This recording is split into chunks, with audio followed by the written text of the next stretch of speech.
Okay, ഈ ഒരു ക്വസ്റ്റ്യനകത്ത് പറഞ്ഞിരിക്കുന്നത് tan raise to tan square A plus cot square A minus 2 equal to X. Then sec square A minus plus cosec square A ന്റെ value കണ്ടുപിടിക്കാനാണ് പറഞ്ഞിരിക്കുന്നത്. നമുക്ക് എന്തൊക്കെ പറഞ്ഞിരിക്കുന്നത്? Tan square A plus cot square A minus 2 X ആണെങ്കിൽ then find the value of sec square A minus plus cosec square എന്റെ value കണ്ടുപിടിക്കാനാണ് പറഞ്ഞത്. എന്നിട്ട് ആൻസർ പറഞ്ഞിരിക്കുന്നത് x-4 x-2 x+2 x4. അതായത് എല്ലാം ഡിഫറെന്റ് വാല്യൂ ആണ്. അതായത് x-4 പല പല വാല്യൂ. അപ്പൊ ഇതിൽ ഏറ്റവും ബെറ്റർ വാല്യൂ പുട്ട് ചെയ്യുക. ഇവിടെ ടാനും കൂട്ടും വന്ന സ്ഥിതിക്ക് ഞാൻ ആദ്യമേ എൻ്റെ മനസ്സിലോട്ട് വരുന്ന വാല്യൂ 45 ആണ്. കാരണം ടാൻ 45 1 കോസ് 45 1.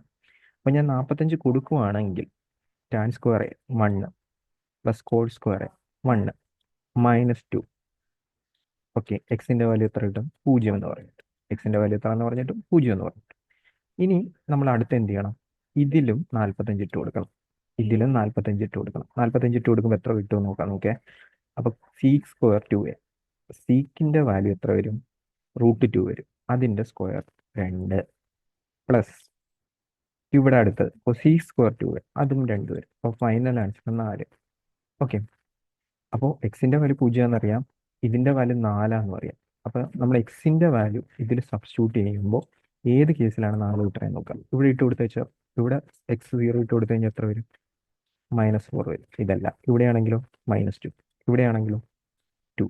സോ ഡി ആയിരിക്കും ഈ ഒരു ക്വസ്റ്റിന്റെ ഫൈനൽ ആൻസർ ആയിട്ട് വരുന്നത്.